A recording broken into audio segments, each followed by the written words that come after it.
আমাদের নিয়মিত আয়োজন টেবিল টকে আপনাদের সবাইকে স্বাগত জানাচ্ছি। আমি সৈয়দ মাহিউজ্জামান মুখর। প্রিয় দর্শক, আমরা যেমনটা জানি যে সারা বিশ্বব্যাপী আমাদের প্রবাসী বাংলাদেশিরা কোটি কোটি প্রবাসী বাংলাদেশিরা সারা বিশ্বে ছড়িয়ে আছেন। তাদের অবদান বাংলাদেশের শুধু অর্থনৈতিক সামাজিক ক্ষেত্রেও নয়, রাজনৈতিক প্রেক্ষাপটেও নানাবিধ পরিবর্তন নিয়ে এসেছে এবং আমাদের অর্থনীতির বলা যায় যে মূল চালিকা শক্তিগুলোর একটি হচ্ছে এই প্রবাসীরা। কিন্তু তাদের অধিকার কতটুকু রক্ষা করা হচ্ছে, তাদের আইনগুলো, তাদেরকে রক্ষা করার যে আইনগুলো আছে সেগুলো কতটুকু কার্যকর বর্তমানে রয়েছে ইত্যাদি নানান বিষয় শুধু বাংলাদেশে নয়, সামগ্রিকভাবে সারা বিশ্বের যত প্রবাসীরা আছেন, অভিবাসীরা আছেন, তাদের নিরাপত্তার রক্ষার্থে, তাদের অধিকার রক্ষার্থে কতটুকু সচেতন আছে গোটা বিশ্ববাসী। এই বিষয়ে জাতিসংঘ প্রতি বছর 18 ডিসেম্বর আন্তর্জাতিক অভিবাসী দিবস এবং বাংলাদেশে জাতীয় প্রবাসী দিবস পালন করে আসে সরকারি এবং বেসরকারিভাবেই। এই বিষয়গুলো নিয়েই আমরা আজকে আলোচনা করব। তাই আজকে আমাদের স্টুডিওতে এই মুহূর্তে আমাদের সাথে উপস্থিত আছেন refugee and migratory movement research unit রামরুর ডিরেক্টর মেরিনা সুলতানা। সেই সাথে আমাদের সাথে আছেন ব্যাংকিং ও রাজস্ব বিষয়ক বিশ্লেষক ডক্টর মোহাম্মদ জালাল উদ্দিন এবং আমাদের সাথে এই মুহূর্তে উপস্থিত আছেন আন্তর্জাতিক পুরস্কার বিজয়ী ইউথ লিডার এবং কলামিস্ট ডক্টর রাকিব আল হাসান। আপনাদের তিনজনকে স্বাগত জানাচ্ছি আজকে আমাদের টেবিল টকের এই অনুষ্ঠানে। আমি শুরুতেই চলে যাচ্ছি আপনার কাছে মেরিনা সুলতানা, আপনার কাছে। সেটা হচ্ছে যে আজকের প্রতিপাদ্য বিষয় হচ্ছে যে মূল যে থিমটা নেওয়া হয়েছে অভিবাসী দিবস এবং জাতীয় প্রবাসী দিবসের উপলক্ষে, সেটা হচ্ছে যে প্রবাসীদের অধিকার, অভিবাসীদের অধিকার রক্ষার্থে মূলত এবং বৈষম্য বিরোধী এবং সেই সাথে প্রবাসীদের অধিকার রক্ষার্থে মূলত এই আজকের যে স্লোগান নির্ধারণ করা হয়েছে তাদের মূল প্রেক্ষাপটটা এটা নিয়ে। তো প্রবাসীদের এবং সেই সাথে অভিবাসীদের অধিকার কতটুকু রক্ষা হচ্ছে বলে মনে করেন? অনেক ধন্যবাদ। প্রথমত যে একটা সময় যখন আমরা কাজ শুরু করি রামরুতে, তখন এই আন্তর্জাতিক অভিবাসী দিবসটা কিন্তু আমাদের রামরুর মতো আরও দুই একটা প্রতিষ্ঠান থেকেই শুরু করা হয়। হ্যাঁ, এরপর এটা প্রাতিষ্ঠানিকভাবে গভর্নমেন্ট এটা টেক ওভার করে এবং আমরা প্রতি বছরই অন্তত মনে হয়েছে, প্রথম যখন আমরা করি তখন মনে হয়েছে যে এই আমরাই পথে নামলাম অভিবাসীর অধিকারের কথাগুলোকে অ্যাড্রেস করে। হ্যাঁ, তো সেই জায়গা থেকে আমি মনে করি যে অনেক বিষয় এখন, যেরকম আমরা টকশোতে এখন কথা বলছি, অনেক বিষয় আমরা এখন বলতে শিখেছি এবং অভিবাসীরাও তাদের দাবির কথাগুলো কোনো কোনো জায়গায় বুঝতে পারে। কিন্তু আপনি নিজেও যেহেতু এই প্রসঙ্গটা এসছে, অধিকারের বিষয়টা তাদের আসলে কতখানি আসলো, আমরা নিশ্চয়ই যারা কাজ করি, আর আপনি জানেন আমাদের গবেষণা প্রতিষ্ঠানে অ্যাডভোকেসির একটা বড় কাজ থাকে, একই সাথে আমাদের ফিল্ডে বিভিন্ন ধরনের অ্যাকশনস থাকছে, রিসার্চ। তো সেখানে আমরা কিন্তু পরিষ্কারই দেখতে পাই যে অভিবাসীদের আসলে অধিকারের জায়গাটা এখনও একেবারেই তলানিতেই। আমরা যতটা বলি যে অভিবাসীর ঘামের টাকা সচল রাখে দেশের চাকা, এই সচল রাখে দেশের চাকা দিয়েই আমি আসলে অভিবাসীকে গুনি, কিন্তু মানুষ হিসাবে তার যে অধিকারগুলো রয়েছে সেটা অভিবাসী হোক অথবা না হোক, কিন্তু সেই জায়গাটায় আমরা এখনও পৌঁছতে পারি না। যার জন্যই হয়তো আমরা মানুষকে গুনছি রেমিটেন্স দিয়ে, এবং রেমিটেন্স দিয়ে ভাগ্যিস গুনতে পারা গেছে, না হলে তো এই মানুষগুলো পিছিয়েই থাকতো। একটা সময় হয়তো জানেন যে মাইগ্রেশন অ্যাক্ট যেহেতু 2013-এ প্রথম মাইগ্রেশন অ্যাক্টটা তৈরি হয় এবং বিএমইটি অনেক রোল প্লে করতো এই জায়গায়, কিন্তু মন্ত্রণালয় আলাদা ছিল, আলাদা মন্ত্রণালয় ছিল না। এবং সেখানে আমাদের কিন্তু বড় ধরনের একটা অ্যাডভোকেসি কাজ করেছে, যেটা আমরা এখন মানে অ্যাটলিস্ট বলতে পারি যে আমাদের একটা আলাদা মন্ত্রণালয় আছে এবং আন্তর্জাতিক এই দিবসগুলোকে একটা গ্রেডিংয়ে ফেলে এখানে আনা হচ্ছে এবং স্বীকার করা হচ্ছে তাদের অনেক ধরনের অবদান রয়েছে। বরং এই অবদানকে কেন্দ্র করে আমরা এমন কিছু আসলে এখনও করতে পারছি না যেটা তাদের প্রাপ্য। এবং দেখেন, একটা সময় যখন আমরা রেমিটেন্স ম্যানেজমেন্ট ইস্যুতে কাজ শুরু করি, তখন আমরা দেখি একজন অভিবাসী টাকা পাঠাতে পারে না।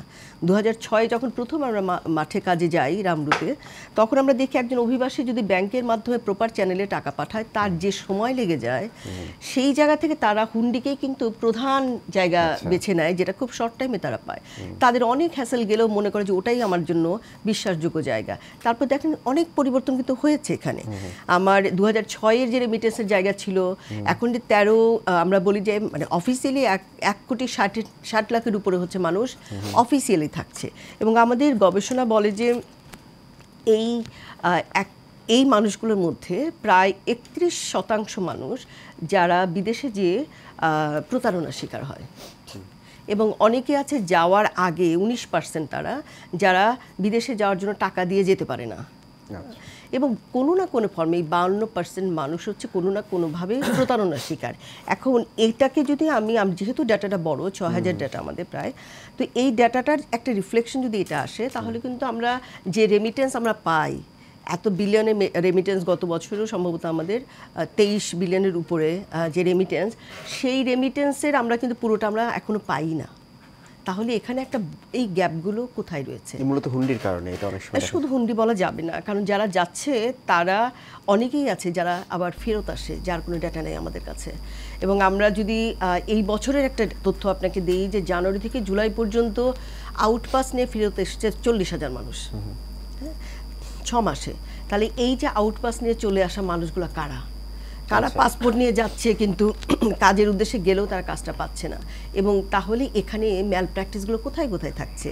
যে মানুষ মানে সে কিন্তু ঠিকই 4 লাখ 5 লাখ টাকা দিয়ে যাচ্ছে, কিন্তু এই মানুষগুলো কিন্তু অনেকেই আছে যারা আসলেই কাজ পাচ্ছে না, অথবা কাজ পেলে বেতন পাচ্ছে না, অথবা তারা নানান রকম প্রতারণা সহ তারা অনেক ধরনের টর্চারের শিকার হচ্ছে। এবং এই মানুষগুলোর একটা অনেক অংশই রয়েছে যারা কিন্তু আসলে রেমিটেন্স প্রপারলি পাঠাতেই পারছে না। জি, আমি এখান থেকে আমি আবার আসবো আপনার কাছে। যেমনটি বললেন তিনি মেরিনা আপা, সেটা হচ্ছে যে রেমিটেন্স অনেক ক্ষেত্রে পাঠাতে সমস্যা হচ্ছে, পাঠাতেও পারে না। যেহেতু মানে আমি আপনার কাছে জিজ্ঞেস করছি ডক্টর মোহাম্মদ জালালউদ্দিন, যে আপনি ব্যাংকিং ও রাজস্ব বিষয় বিশ্লেষক, তো সেই ক্ষেত্রে আপনার কাছে এই প্রশ্নটা খুবই উপযুক্ত যে রেমিটেন্স পাঠাতে সমস্যা হয় প্রবাসীদের, তারপর ব্যাংকিং চ্যানেলে পাঠাতেও নানান ধরনের প্রতিবন্ধকতার মধ্যে দিয়ে যেতে হয়, নানান ধরনের সমস্যার মধ্যে দিয়ে যেতে হয়। অনেক ক্ষেত্রে টাইমের ব্যাপার আছে, ব্যাংক কখনো বন্ধ থাকে, খোলা থাকে, এরকম কিছু বিষয় থাকে, আরেক দেশে আরেক ধরনের সময় থাকে। এই যে প্রেক্ষাপটে অনেক সময় দেখা যায় যে এই কারণে তারা হুন্ডি চ্যানেলে টাকা পাঠায়, সেটা এই যে এই বিষয়টা, এটাকে আদতেও সমাধান করা কতটুকু সম্ভব, বা কোথা থেকে এই জায়গাটা মানে এই কিভাবে সম্ভব যে এখন আমাদের দেশে যে হুন্ডির মাধ্যমে যে টাকা আসছে, ব্যাংকিং চ্যানেলটার মাধ্যমে যেন আসতে পারে, সেই ক্ষেত্রে কি কি পদক্ষেপ নেওয়া উচিত বলে আপনি মনে করেন? ধন্যবাদ আপনাকে। বিসমিল্লাহির রহমানির রহিম। প্রথমে আমি আমার সালাম জানাচ্ছি এই অনুষ্ঠানটি যারা উপভোগ করছেন, বিশেষ করে রেমিটেন্স যোদ্ধা ভাই বোনদেরকে এবং তার পরিজনদেরকে সালাম জানিয়ে আপনার এই গুরুত্বপূর্ণ প্রশ্নের উত্তর দিতে যাচ্ছি। উত্তর আগে আমি আরেকটা জিনিস ক্লিয়ার করতে চাচ্ছি। আজকে হলো আন্তর্জাতিক অভিবাসন ও প্রবাসী দিবস। অভিবাসন একটা জিনিস, প্রবাসী আরেকটা জিনিস, দুই জিনিস। অভিবাসন হলো যারা অ্যাকচুয়ালি এক দেশ থেকে অন্য দেশে নিজেদেরকে পার্মানেন্টলি বসবাস করার জন্য যায়, এদেরকে অ্যাকচুয়ালি অভিবাসন বলা হয়। আর প্রবাসী হলো যারা একটা নির্দিষ্ট সময়, একটা সময়ের জন্য যারা কোনো বিশেষ করে কাজ বা কোনো উদ্দেশ্যকে লক্ষ্য করে যারা যায়, হ্যাঁ, এরা হলো প্রবাসী।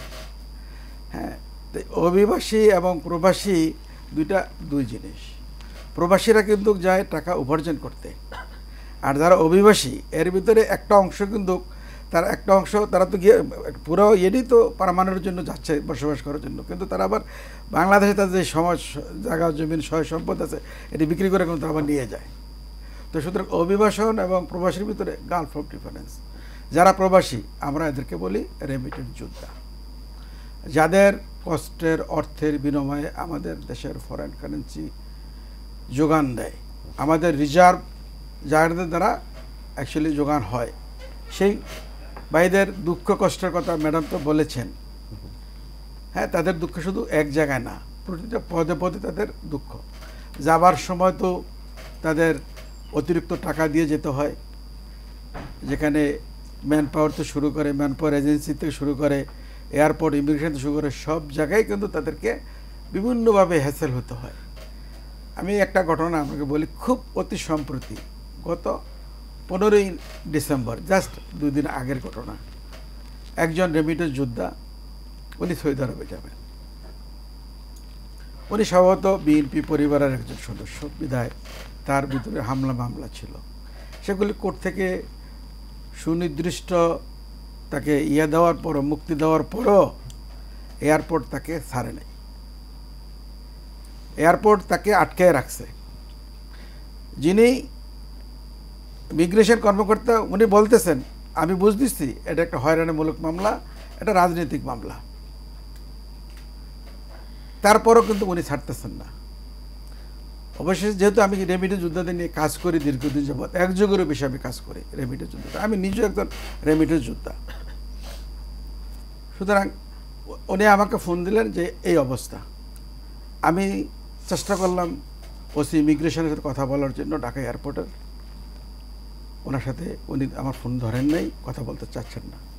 বাধ্য হয়ে ওনার উপরস্থ অফিসার SS যিনি আছেন ওনাকে ফোন দিলাম, উনি সুন্দরভাবে রেসপন্স করলেন এবং বোঝার চেষ্টা করলেন। এবং উনি বলার পরে জাস্ট বিমান, ওনার কারণে কিন্তু বিমান আধা ঘন্টা লেট হয়েছে, বাংলাদেশ বিমান। এই তো ধরেন একটা রেমিটেন্স যোদ্ধার যাবার পথে ভিসা পাইতে, তারপরে তার এয়ারপোর্ট থেকে শুরু হয় তার হ্যাসেল, বিদেশে গিয়ে যে তারা কি কষ্ট করে। আমি এজ এ রেমিটেন্স যোদ্ধা, আমি কিন্তু মিডল ইস্টে থাকি, আমি বর্তমানে মদিনা শরীফে থাকি। আমি দেখি ওইখানকার আমার ভাইয়েরা, আমার বোনেরা কত কষ্ট করেন, মাথার ঘাম পায়ে ফেলে তারা এই যে টাকা অর্জন করেন, এই অর্জন টাকাটা দেশে পাঠাতে তাদের বিভিন্ন ধরনের সমস্যা তাদের পয়তে হয়। এই টাকা যদি পাঠাইতে গেলে তাদের যে সমস্যাগুলি হয়, এটা আমাদের সরকার কেন সবারই মোটামুটি সংশ্লিষ্ট সকলেই জানেন, কিন্তু সেটা খুব সুন্দর সুরাহা কিন্তু আজও সেভাবে করা হচ্ছে না। হ্যাঁ, আপনি যেই প্রশ্নটা এখানে সবচেয়ে বেশি ইম্পর্টেন্ট, যে কিভাবে হুন্ডিকে বন্ধ করা যায়, কারণ হুন্ডির কারণেই কিন্তু আমাদের রেমিটেন্সটা ঘাটতি হচ্ছে। সরকার হুন্ডিকে বন্ধ করার জন্য রেমিটেন্স যোদ্ধাদেরকে প্রণোদনা দেওয়ার যে ঘোষণা দিচ্ছেন বা দিচ্ছেন, আমি মনে করি এই প্রণোদনাটা আরও রেমিটেন্স ইয়াদেরকে, বিশেষ করে এই হুন্ডিওয়ালাদেরকে উৎসাহিত করতেছে। সরকার 3%, 4%, 5%, যদি 10% প্রণোদনা দেয়, কিন্তু হুন্ডিওয়ালারা দেবে 20%। আমি মনে করি ঠিক এইভাবে এটা সলিউশনটা আসবে না। সলিউশন যদি করতে হয় তাহলে রেমিটেন্স যোদ্ধাদেরকে তাদেরকে সম্মানিত করতে হবে, সামাজিকভাবে, অর্থনৈতিকভাবে তাদের পরিবার পরিজনকে নিরাপত্তা দিতে হবে। যদি পরিবার পরিজন নিরাপত্তা দেওয়া হয়, তাদের ইনভেস্টমেন্ট, তাদের বিভিন্নভাবে সামাজিক মর্যাদা, অর্থনৈতিক মর্যাদা যদি দেওয়া হয়, তাহলে আমি মনে করি তখন সবাই কিন্তু আর এই হুন্ডির মধ্যে, হুন্ডির দিকে কেউ হাত বাড়াবেন না, সবাই সরাসরি ব্যাংকিং চ্যানেলে টাকা পাঠাবে। জি, অনেক ধন্যবাদ। আমি এবার চলে যাচ্ছি জনাব ডক্টর রাকিব আল হাসানের কাছে।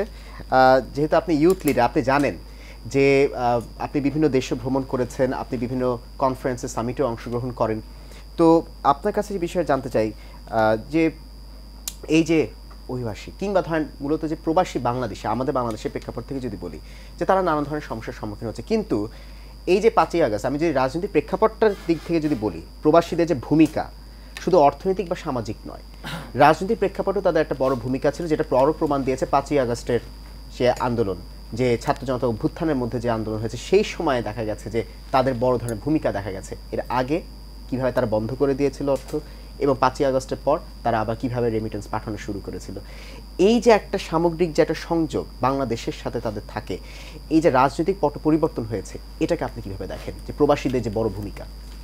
আপনাকে অসংখ্য ধন্যবাদ। আমার সাথে দুজন আলোচক রয়েছেন, তাদেরকে শুভেচ্ছা এবং অভিনন্দন জানাই। এবং আজকে আন্তর্জাতিক অভিবাসন এবং জাতীয় প্রবাসী দিবস, এবং এই উপলক্ষে যত বাংলাদেশি এবং যত প্রবাসী কিংবা অভিবাসী রয়েছে তাদেরকে আমার শুভেচ্ছা জানাই।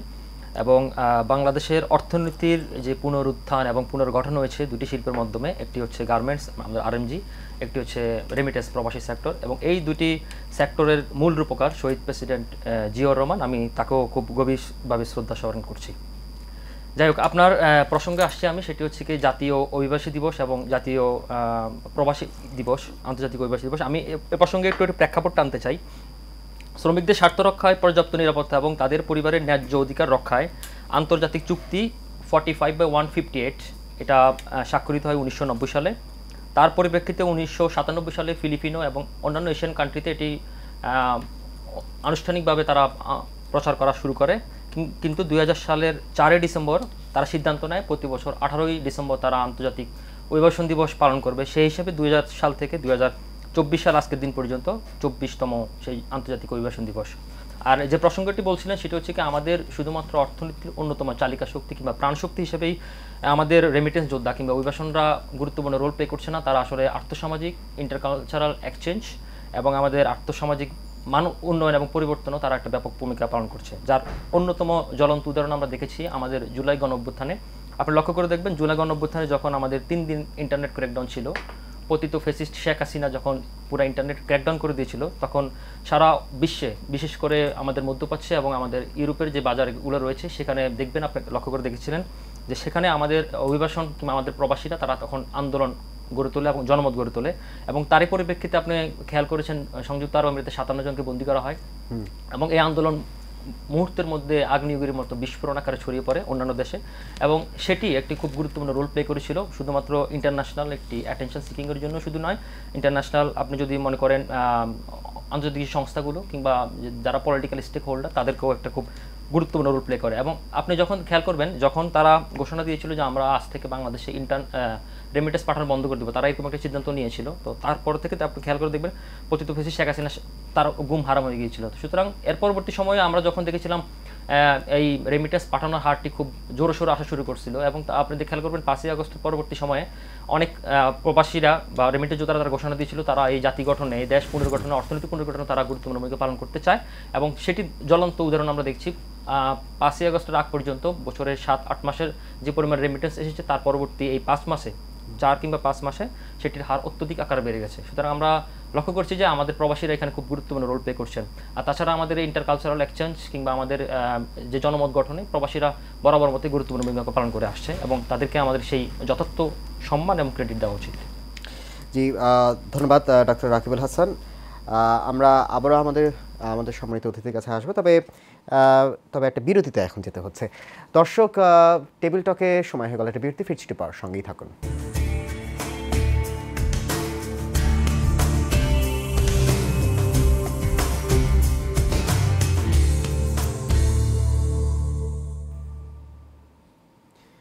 বিরতির পর আবারও সবাইকে স্বাগত জানাচ্ছি আমাদের নিয়মিত আয়োজন টেবিল টকে। আপনাদের সাথে আছি আমি সৈয়দ মাহিউজ্জামান মুখর। দর্শক, বিরতির আগে আলোচনা করছিলাম আজকে আমাদের বিশেষ আয়োজন নিয়ে, আন্তর্জাতিক অভিবাসী দিবস এবং জাতীয় প্রবাসী দিবস নিয়ে। আমরা আবারও চলে যাচ্ছি মেইন আপার কাছে। আপনার কাছে যে বিষয়টা জানতে চাইছি যে মধ্যপ্রাচ্যে বিশেষ করে প্রচুর নারী শ্রমিকরা যান, এবং প্রায় অভিযোগ আমরা যেসব ঘটনাগুলো দেখি বা যেসব ইনফরমেশনগুলো পাই, বেশিরভাগ ক্ষেত্রেই নির্যাতনের শিকার হয়, বিশেষ করে যৌন নির্যাতনের শিকার হয় নারী শ্রমিকরা যারা বিদেশে, বিশেষ করে মধ্যপ্রাচ্যে যায় যারা এই ধরনের ঘটনাগুলো, অনেকে ফিরে আসে, তাদের ঘটনাগুলো বলে, খুবই মর্মান্তিক ঘটনাগুলো। আসলে এগুলোর ক্ষেত্রে কিভাবে উদ্যোগ নেওয়া যায় নারী শ্রমিকদের নিরাপত্তার জন্য? একসময় কথা উঠেছিল যে নারী শ্রমিক আর মিডল ইস্টে পাঠানোই হবে না, এরকম একটা কথা উঠেছিল একসময়, কিন্তু তারপর এখন যাচ্ছে। তো ফিলিপিন্সের ক্ষেত্রে, ফিলিপিন্সের কথা বললেন বা থাইল্যান্ডের কথা যদি বলি, তারা যখন নারী শ্রমিক পাঠায় প্রথমেই তারা তাদের নিরাপত্তার বিষয়ে নিশ্চিত করে নেয়, কিন্তু বাংলাদেশের প্রেক্ষাপটে সেটা হয় না কেন? প্রথম একটু বলি যে 2014-15 দিকে যখন ফিলিপিন্স এবং শ্রীলঙ্কা ডোমেস্টিক ওয়ার্কার হাউস একদম হোম ডোমেস্টিক ওয়ার্কার হিসেবে যারা যাচ্ছে উমেনরা, তাদেরকে যখন ব্যাক করিয়ে নিচ্ছিল, আপনারা হয়তো জানেন যে ওই সময় এই যে নারীর প্রতি যে সহিংসতাগুলো ওখানে যারা করে, ওদের কালচারটা তো কমপ্লিটলি ডিফারেন্ট, আপনারা হয়তো জানেন, এবং তারা কিন্তু মানুষ হিসেবে দেখে না, ওরা একদমই দাস প্রথা যে বলে ওইটা এখনো চলছে। মিডল ইস্টে কিন্তু দাস প্রথার মধ্যে দিয়েই মেয়েদেরকে ওইভাবে দেখছি, যেহেতু পয়সা দিয়ে তাদেরকে কিনে নিয়েছে, সো সেভাবেই তারা ট্রিট করে। এবং ওই সময় কিন্তু ফিলিপিন্স এবং শ্রীলঙ্কা যখন উইথড্র করে ফেলে, তখন বাংলাদেশের সাথে কিন্তু সৌদি আরবের মার্কেটটা বন্ধ ছিল। তখন তারা বলে তোমরা যদি এতগুলো নারী পাঠাও, এবং তখন আমার মনে আছে রোজার সময় তারা একটা উইমেন বাড়িতে হাউস কিপার হিসেবে যখন নিবে তারা, কিন্তু তার কন্ডিশন দিল যে ঠিক আছে তোমরা নারী পাঠালে তাহলে একই সাথে তাহলে পুরুষদের জন্য মার্কেটটা খুলবে। সো তার গভর্নমেন্ট থেকে ওই সময়টা বললো যে আমরা যেহেতু উমেন পাঠালে পুরুষদের জন্য মার্কেটটা খুলবে, সেটা একটা ইস্যু ছিল। কিন্তু আমাদের ওই সময়টা প্রচুর একটা ডিমান্ড ছিল যে যখন ইন্টারন্যাশনালি এটা রেকগনাইজ করছে যে সৌদি আরবে মেয়েদের প্রোটেকশনটা প্রপারলি হচ্ছে না এবং দুটো কান্ট্রি উঠিয়ে নিয়ে আসছে, সেখানে আমরা কেন বার্গেনিংয়ে যেতে পারলাম না, এবং বার্গেনিং করে কেন আমার নারীদের সেই প্রোটেকশনের জায়গাটা ইনশিওর করা গেল না, এটা নিয়ে আমাদের হিউজ। আমরা কিন্তু কখনোই চাইনি যে কাজ করার অধিকার নারী পুরুষ সবার আছে, এবং নারী কাজ করবে, সেও তার মর্যাদা নিয়ে কাজ করবে, সে পৃথিবীর যে প্রান্তেই যাক না কেন। কিন্তু ওই সময়টায় আমাদের কথা ছিল যে বার্গেনিংয়ের জায়গাটায় কেন আমরা দুর্বল থাকলাম। আমরা মার্কেটটা খুলছি কিন্তু নারীকে সামনে ঢাল হিসেবে ব্যবহার করে। তার মানে কি, আমি তো তাদেরকে আসলে আরও অসহায় অবস্থায় ফেলে দিচ্ছি। এবং আপনার কথা অবশ্যই সত্যি যে একটা বড় সংখ্যক আমরা জেনেছি, বিভিন্নভাবে পেয়েছি, তথ্য পেয়েছি। আর আমাদের যেহেতু একটা শেল্টার হোম আছে, সো আমরা আমরা আমরা চেষ্টা করেছি ওগুলোকে অ্যাড্রেস করার, কিন্তু অবশ্যই একই সাথে আমরা চেষ্টা করেছি এগুলোকে কখনোই পাবলিকলি না আসার। কেন? কারণ প্রত্যেকের সম্মান মর্যাদার জায়গাটা রয়েছে। নারী যারা ফিরে আসছে, আমরা ওইভাবে কখনোই মিডিয়ার কাছে তাদেরকে আমরা নিতে চাইনি, কিন্তু আমরা ফ্যাক্টগুলো আইডেন্টিফাই করে গভর্নমেন্টের সাথে আমরা বারবার বসেছি। এবং আমরা এটাও করেছি, একবার স্মারকলিপি দিয়েছে, আমাদের একটা প্ল্যাটফর্ম আছে, আমরা স্মারকলিপি দিয়েছি যে ডোমেস্টিক ওয়ার্কার হিসেবে যারা যাবে অন্তত এই স্মারকলিপি অনুযায়ী আমরা কিছু পয়েন্ট সেট করে দিয়েছিলাম যে মানা, যে একদম শিশুকে রেখে চলে যাচ্ছে, দুধের বাচ্চা, যে সেই মানুষ তো ওখানে থাকতে পারবে না, কিছুই লেখাপড়া জানে না, একটা হাত সিগনেচারও জানে না, তারা যাচ্ছে। সে হাজার একটা বিদেশে যাওয়া মানে তার কিন্তু একটা লাইফ স্কিল, একটা তার নলেজ থাকতেই হবে, তার জীবন দক্ষতাটাও নাই, তার শব্দ জানে না, ভাষা জানে না, বাংলা লেখাটা সে জানে না। তাহলে তাদেরকে মানে স্ক্রুটিনি করে নিশ্চিত করা যে এমন গ্রুপ যাক যারা বাইরে যেয়ে কাজ করতে পারবে।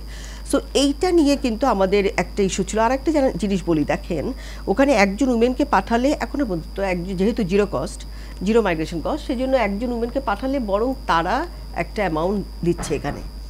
সো প্রত্যেকটা জায়গার মধ্যে যেন ব্যবসাটাই আমার সামনে চলে আসছে, কিন্তু এই যে মানুষ মানে নিরাপত্তার বিষয়টাকে আমরা যেন ইগনোর করতে যাচ্ছি। এবং আমরা সিএসওর ভয়েসটা এখানে খুবই স্ট্রং ছিল, এবং আমরা এটাও মনে করি যে এখানে লিগ্যাল, দেখেন ওদের হটলাইন সার্ভিস ছিল, ফিলিপিন্সের কথা বলুন, ওরা কিন্তু হটলাইনের মাধ্যমে সব সময় তাদেরকে যে জেনেছে যে সে বাড়ির ভিতরে অসুবিধায় রয়েছে, সাথে সাথে তাদেরকে কিন্তু সাপোর্ট করেছে।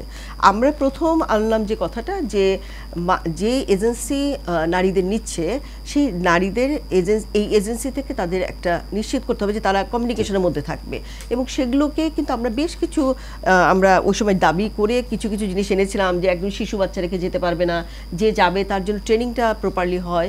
এবং এখনো পর্যন্ত আমি মনে করি যে নারীর নিরাপত্তার জায়গায় নারী নিজে অনেক দায়িত্ব নিয়ে মুভ করতে চায়, এবং সে করেও, সে অ্যাচিভও করে।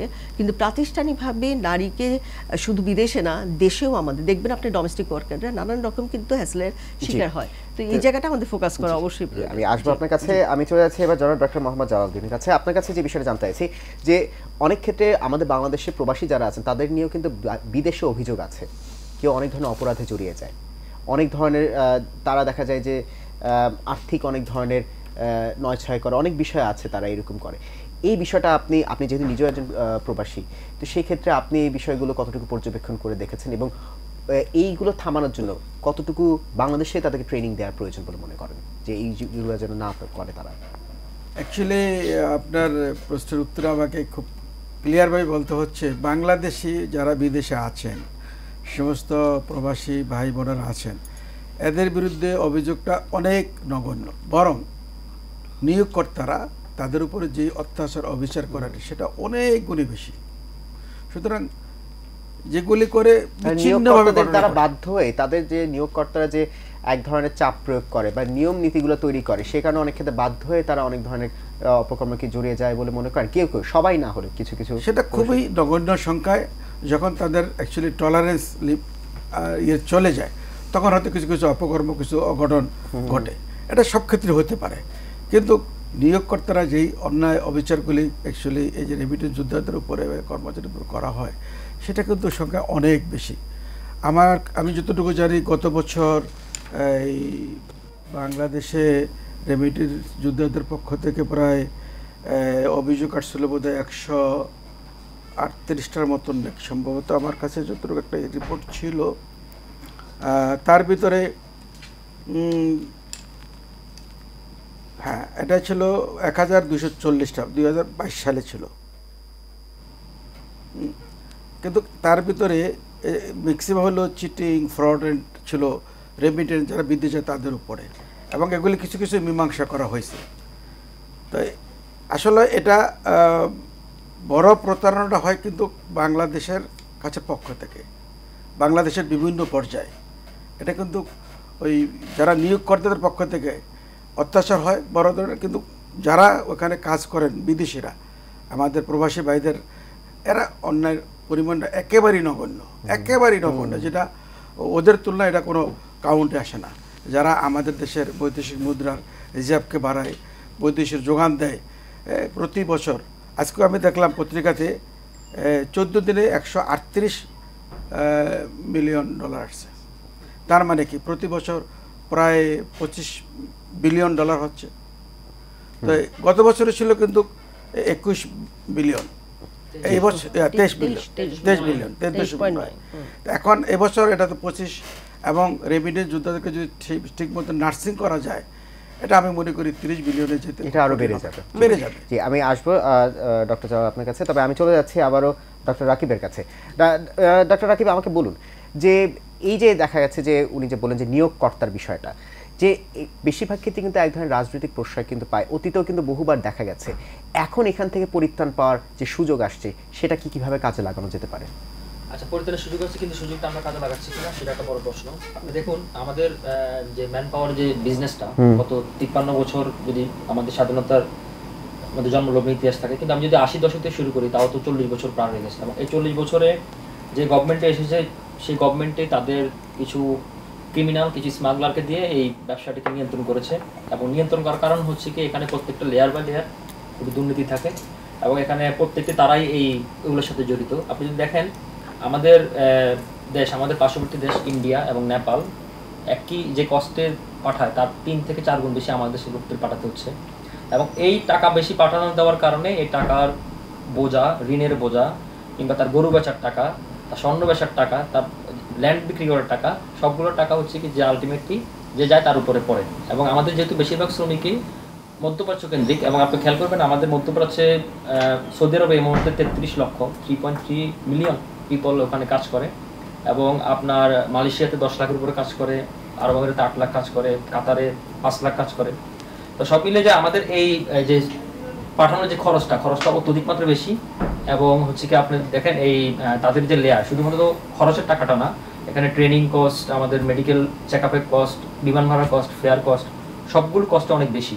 এবং এগুলো বেশি হওয়ার কারণে এগুলো তার উপর পড়ে। এবং দেখা গেছে যে কোনো একটি কোম্পানি, অত্যধিক কোম্পানি লাইসেন্স পাচ্ছে রাজনৈতিক, আপনি যে রাজনৈতিক প্রশ্নের কথা হচ্ছে, রাজনৈতিক প্রশ্নের কারণে আমি আপনাকে কিছু তথ্য দিই। সেটা হচ্ছে সৌদি আরবে এই মুহূর্তে 1400 কোম্পানি লাইসেন্স রয়েছে।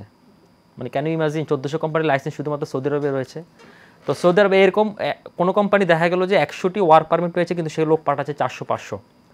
যখন এই 400-500 লোক সে পাঠায়, এগুলো ফ্রি ভিসা, আপনার 1-to-1 direct visa, embassy face করতে হয় না, ইন্টারভিউ ফেস করতে হয় না।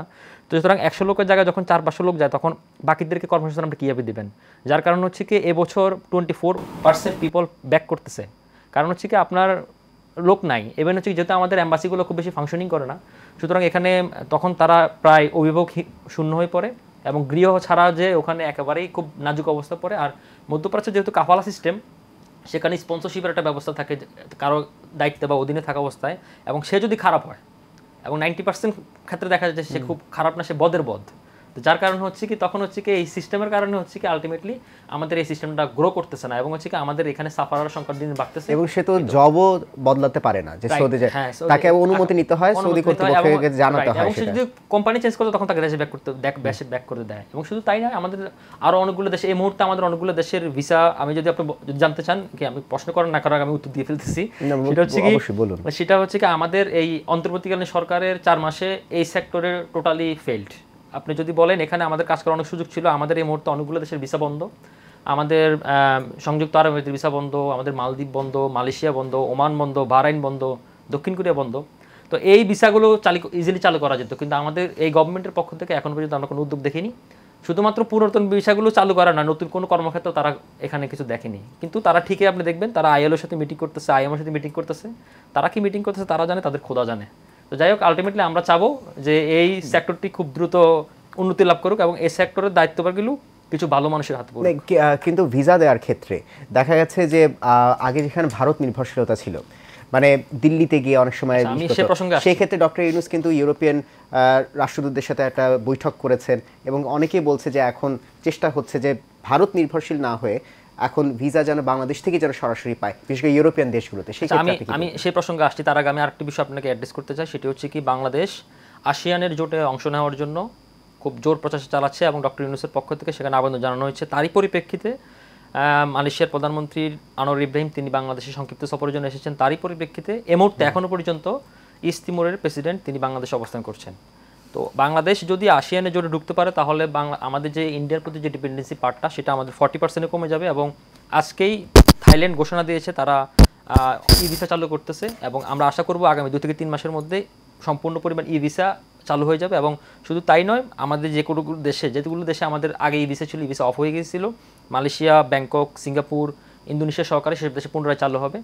আর এবার আমি আপনার আসি ইউরোপিয়ান ইউনিয়নের প্রসঙ্গে। আমাদের সাম্প্রতিক সময়ে ভারতের সাথে যে উত্তেজনাকর পরিস্থিতি তৈরি হয়েছে, সেই পরিস্থিতির পরিপ্রেক্ষিতে ভারতের পররাষ্ট্র সচিব বিক্রম মিশ্রি তিনি বাংলাদেশে সফর করেছেন এবং এছাড়াও আপনার যখন এই 27টি দেশের অ্যাম্বাসেডর, বাংলাদেশে 27টি-28টি ইউরোপিয়ান কান্ট্রির মধ্যে মাত্র 9টি দেশের ইউরোপিয়ান অ্যাম্বাসেডর রয়েছে, আরেকটি নন ইউরোপিয়ান কান্ট্রি সেটি হচ্ছে কসোভোর অ্যাম্বাসেডর রয়েছে।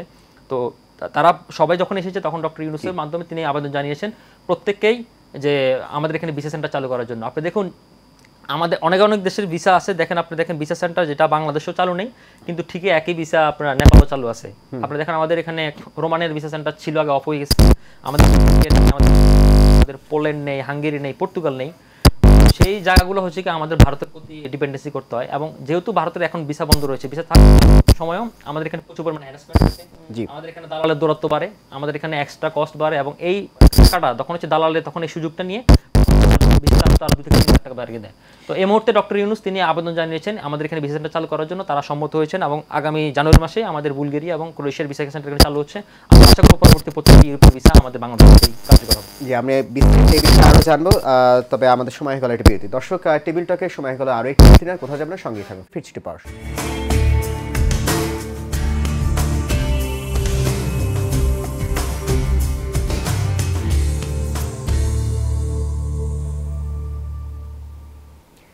বিরতির পর আবারও সবাইকে স্বাগত জানাচ্ছি আমাদের নিয়মিত আয়োজন টেবিল টকে। আপনাদের সাথে আছি আমি সৈয়দ মাহিউজ্জামান মুখর। আমরা বিরতির আগে তো বিভিন্ন বিষয়গুলো নিয়ে আলোচনা করছি। আমি এখন মেইন আপনার কাছে আরেকটি বিষয় নিয়ে আলোচনা চলে যাচ্ছি, সেটা হচ্ছে যে রিক্রুটমেন্ট যে ম্যানেজমেন্ট, যে আমাদের এই যে প্রবাসীদের ক্ষেত্রে বা এই যে মানে বিভিন্ন ধরনের রিক্রুটমেন্ট এজেন্সি আছে বা ইত্যাদি অনেক বিষয় আছে, এগুলোর অনেক ধরনের মিসম্যানেজমেন্ট, অথবা সোজা কথা বলা যায় অব্যবস্থাপনা একটা আছে। এই বিষয়টা আপনি কিভাবে দেখেন? আমরা সবসময় বলি একটা জিনিস, যে দেখেন অভিবাসীদের রেমিটেন্স আমরা গুনছি, কিন্তু একদম যাওয়ার আগ থেকে শুরু করে একদম ফিরে আসা পর্যন্ত একটা অভিবাসীকে কিন্তু পুরো একটা মিসম্যানেজমেন্টের মধ্যে যেতে হয়। আমরা আপনারা হয়তো জানেন যে প্রায় 3000-এর কাছে হচ্ছে রিক্রুটিং এজেন্সি, এখন লাইসেন্স প্রাপ্ত রিক্রুটিং এজেন্সি, 2700 ক্রস যতটুকু আমি জানি। এখানে কিন্তু আমাদের আইন কানুন সবই আছে। কিন্তু এই যে উনি বললেন যে একটা বড় সংখ্যক মাইগ্রেন্ট ফিরে আসছে, এবং আমি যে বললাম জুলাই পর্যন্ত ফিরেছে 40,000, এবং আমার ওই ডাটা বললে প্রায় 52% মানুষ যারা কোনো না কোনোভাবে আসলে জব পেয়েও জব না পাওয়া যাচ্ছে, একটা হিউজ অ্যামাউন্ট দিচ্ছে। কেন হিউজ অ্যামাউন্ট দেবে? আপনার পার্শ্ববর্তী দেশ কত টাকা দেয়, সে কত টাকা পায়, উনি অলরেডি এনেছেন, কিন্তু যার জন্য সে কিন্তু একটা বড় টাকার বোঝা নিয়ে যাচ্ছে। এই সব ক্ষেত্রে যে শুধু এজেন্সিটা, আপনি ওর শুরুই হয় পাসপোর্ট থেকে। পাসপোর্ট দেখবেন সাধারণ তাকে পে করতে হয় না, কিন্তু তাকে একটা দালালের হাত ধরতে হয়। যে অফিসারকে যদি দালাল ছাড়া, আমরা অনেক দেখেছি দালাল ছাড়া যদি কোনো অফিসারের কাছে সরাসরি যায়, ওটাকে 3বার থেকে 5বার তারা ব্যাক করবে এবং বাধ্য হয়ে সে দালালের কাছে যাবে এবং সেখান থেকে টাকা, মানে মাইগ্রেন্ট ওয়ার্কারকে সে কিন্তু টাকা বানানোর একটা শুরু থেকে, খালি আপনি ভেবেছেন কিনা বিদেশ যাবেন। তার মানে আমরা রিক্রুটমেন্ট ম্যানেজমেন্টের এখানে আমার একটা বড় গ্যাপ। আমি মেডিকেল করাতে যাচ্ছে, যখন তার মেডিকেলে লাগবে সে কিন্তু দালাল ছাড়া যেতে পারছে না। এবং আমরা দেখেছি যে 17 পদের সার্ভিস একজন দালাল দিচ্ছে মাইগ্রেন্ট ওয়ার্কারকে। এরপর যখন টাকাটা নিচ্ছে, টাকাটাও দিচ্ছে কিন্তু দালালের কাছে। কেন? সে আমার বিশ্বস্ত, সে আমার প্রতিবেশী, আমার আত্মীয়, আমার ভাই বোন, যে হোক। এই টাকাটা একটা বড় অঙ্কের টাকা কিন্তু তারা এজেন্সির কাছে আসছে। আমরা যখন তাদেরকে বলছি যে আপনি লাগবে 1.5 লাখ, আপনি কেন 5 লাখ টাকা নিচ্ছেন, বলে যে এই টাকা তো আমার কাছে, তো আমি তো লাভ পাচ্ছি 20,000, কিন্তু এই টাকাটা তো চলে যাচ্ছে আরেকজনের কাছে, কিন্তু সে আবার স্লিপ দিচ্ছে গভর্নমেন্টের যে 85,000 টাকা সেটা। তার মানে কি এটার মনিটরিং কোথায়? আমি যখন একটা ওয়ার্কার পাঠিয়ে দিয়ে দেখা যাচ্ছে যে সে আসলে বহু রকম অব্যবস্থাপনার মধ্যে বাইরে কাটাচ্ছে দিন, তারপরও আমি দায়িত্ব নিতে পারছি না। কেন? কারণ হচ্ছে সে গেছে, সে মিথ্যে কথা বলছে। এই অভিবাসীদের প্রতি আমার এক ধরনের ডিসরেসপেক্টফুল রিলেশন আমি নিয়েই কিন্তু ওকে বিদেশে পাঠাচ্ছি। একটা নারীর ক্ষেত্রেও তাই।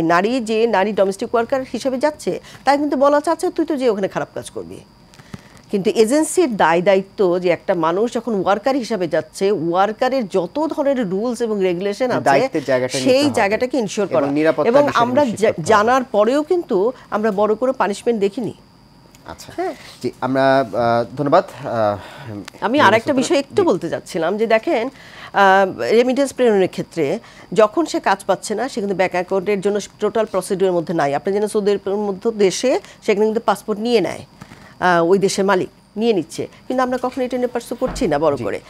এবং রেমিটেন্স যখন পাঠাচ্ছে তার কাছে সহজ হচ্ছে এটা, কারণ কোনো ব্যাংকিং চ্যানেলে তাকে কিন্তু এমন কোনো বিশেষ সুবিধা দিচ্ছে না এবং সহজ কোনো পদ্ধতি তার জন্য আনার ক্ষেত্রেও আমরা এখনও দেখছি বড় গ্যাপ, যার জন্য মাইগ্রেন্ট ওয়ার্কাররা তারা কিন্তু তাদের সুবিধাটা বুঝতে পারছে না যে না আমার সরকার অথবা এই নিয়মের মধ্যে পাঠিয়ে আমার লাভটা কি, বরং যে আমার কাছে হাতের কাছে এসে টাকাটা নিয়ে যাচ্ছে সেখানে তো আমার লাভ, আমার পরিশ্রম করতে হচ্ছে না। তার সুবিধা মতো কিন্তু তারিখে ব্যাংক কিন্তু সার্ভিস দিচ্ছে না ওই প্রান্তে। ফিরে এসে সে জানে না টাকাটা কিভাবে ব্যবহার করবে যদি সেভিংস থাকে, আর যদি কারো সেভিংস না থাকে তাহলে তো কোনো আর কথাই নেই। জি, অনেক ধন্যবাদ যারা মেরিনা সুলতানা। আমি চলে যাচ্ছি এবারে ডাক্তার রাকিব আল হাসানের কাছে। আপনার কাছে যে বিষয়ে জানতে চাইছি যে এখন তো নতুন বাজার একটা দেখার সময় এসেছে, পাশাপাশি কিন্তু আমাদের একটা বড় সমস্যা কি যে আমরা খুব মধ্যপ্রাচ্য নির্ভর আমাদের শ্রম বাজারটা শুধুমাত্র, এবং গত অক্টোবর নভেম্বরই দেখা গেছে মানে প্রায় কয়েক লক্ষ মানুষ গেছে সৌদি আরবে, 60%ই বাংলাদেশি প্রবাসী সৌদি আরবে। এইটাকে কতভাবে বৃদ্ধি করা যায়? কিন্তু এখানে আরেকটি বিষয় আছে, ইউরোপে আবার দক্ষ শ্রমিকও প্রয়োজন, দক্ষ ছাড়া নেয় না। এই ক্ষেত্রে এই সামগ্রিক বিষয়টা কীভাবে সমাধান করা যায়? বিশেষ করে আবার আর এক্ষেত্রে আবার রেমিটেন্সের বিষয়টাও আছে, যে হুন্ডির মাধ্যমে যে পাঠায় টাকাটা, অর্থ অবৈধ অর্থটা যে আসে বা যায়, এগুলোর সাথে যে বাংলাদেশে যে একটা নিজস্ব এখানকার যে পলিটিক্যাল যে একটা কানেকশন থাকে, এই বিষয়টা সামগ্রিক বিষয় নিয়ে আপনি একটু আলোচনা করেন। আপনাকে আবার ধন্যবাদ আমাকে এই সুযোগ দেওয়ার জন্য। শুরুতে আমি হুন্ডির বিষয়টা একটু আলোচনা করি। হুন্ডি দেখুন, আমরা হুন্ডি চাইলে নিয়ন্ত্রণ করা, আমি যদি চাই হুন্ডি নিয়ন্ত্রণ করতে 24 ঘন্টার মধ্যে হুন্ডি নিয়ন্ত্রণ করা পসিবল। সেই কারণ হচ্ছে কি, আমি বলি হুন্ডি যারা করে, আপনি যারা হুন্ডি বিজনেস করতেছে তাদেরকে খুঁজে বের করা গোয়েন্দা সংস্থাদের জন্য জাস্ট 24 ঘন্টার ব্যাপার। আমি আপনাকে চ্যালেঞ্জ দিলাম, জাস্ট 24 ঘন্টার ব্যাপার। কারণ আপনার এরিয়াতে কে হুন্ডির ব্যবসা করতেছে, কে এ ধরনের চোরাচালানের সাথে যুক্ত, এটা সবাই জানে, ওপেন সিক্রেট। কিন্তু তার একটা পলিটিক্যাল অ্যাফিলিয়েশন আছে, তার খুব হাই কানেকশন আছে, তার ক্ষমতা আছে, তার টাকা আছে, তার বিরুদ্ধে আপনি কোনো অ্যাকশন নিতে পারতেছেন না।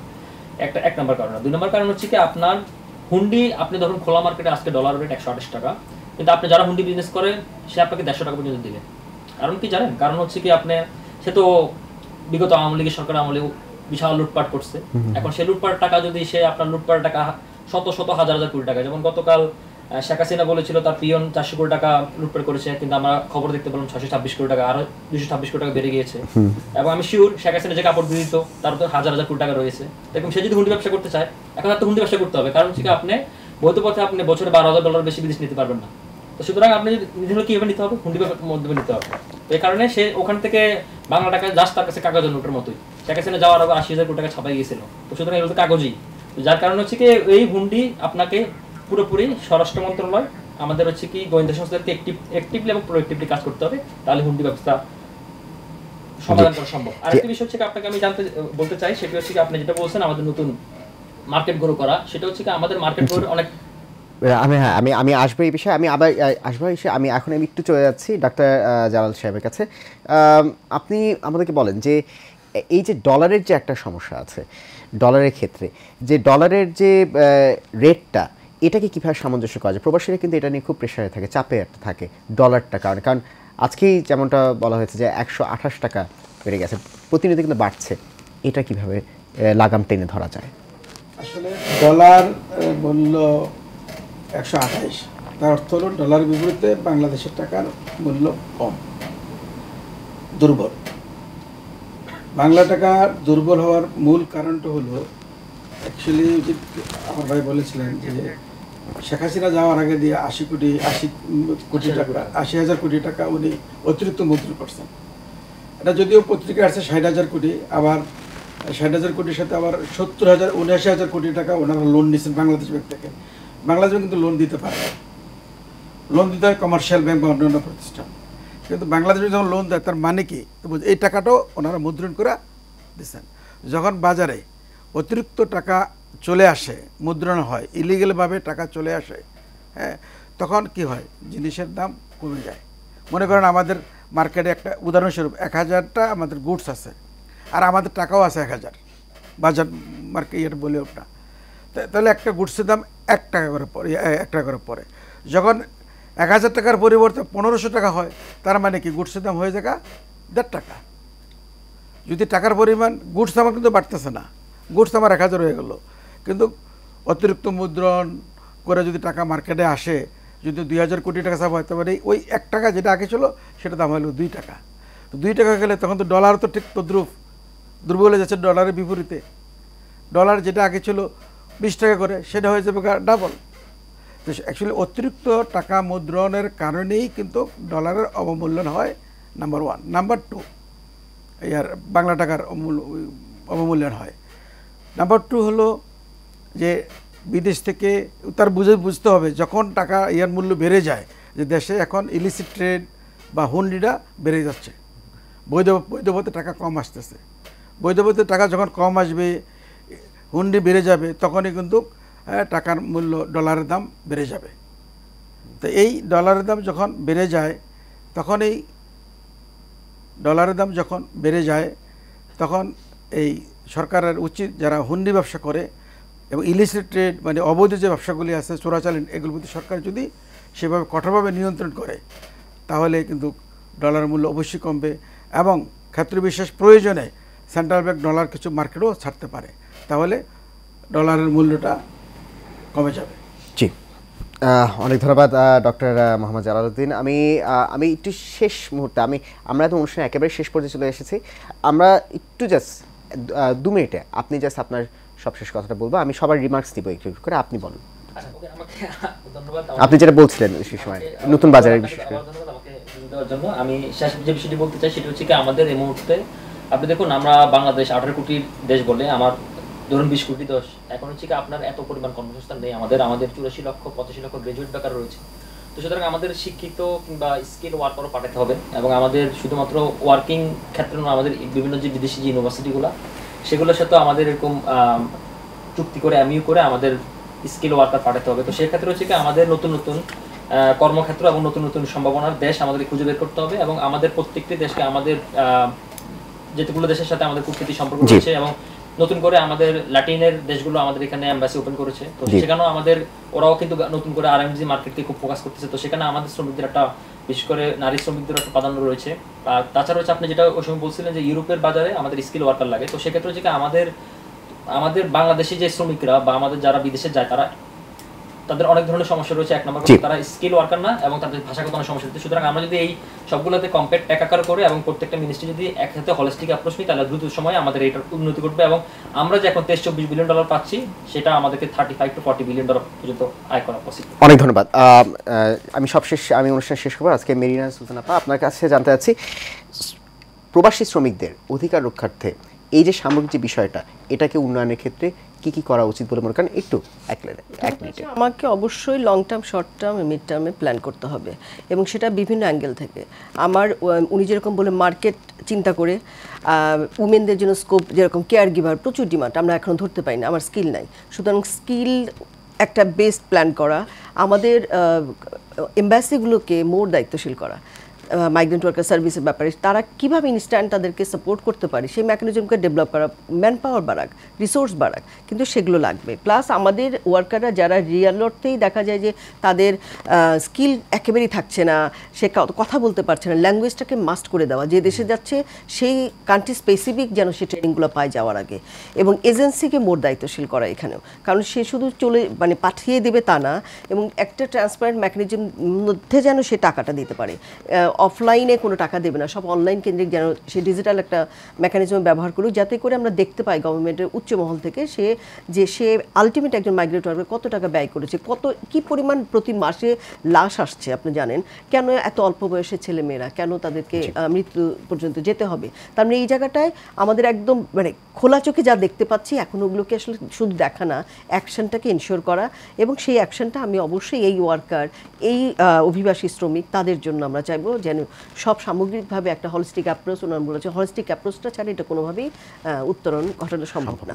অনেক ধন্যবাদ জনাব মেরিনা সুলতানা। আমরা অনুষ্ঠান একেবারে শেষ পর্যায়ে চলে এসেছি, আমরা অনুষ্ঠান শেষ করতে হচ্ছে। আমি ধন্যবাদ জানাচ্ছি আমাদের আজকে আপনাদের সবাইকে আমাদের অনুষ্ঠানে আজকে উপস্থিত হওয়ার জন্য।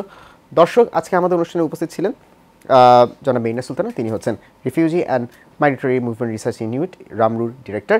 সেই সাথে ছিলেন আমাদের সাথে ব্যাংকিং ও রাজস্ব বিষয় বিশ্লেষক ডক্টর মোহাম্মদ জালালউদ্দিন এবং আন্তর্জাতিক পুরস্কার বিজয়ী youth leader columnist doctor Rakib Al Hasan. এবং দর্শক, আজকের অনুষ্ঠান আমাদেরকে আজকে এখানেই শেষ করতে হচ্ছে। আগামীকাল আবারও দেখা হবে। ততক্ষণ পর্যন্ত আপনার সবাই ভালো থাকুন। ধন্যবাদ সাথে থাকার জন্য।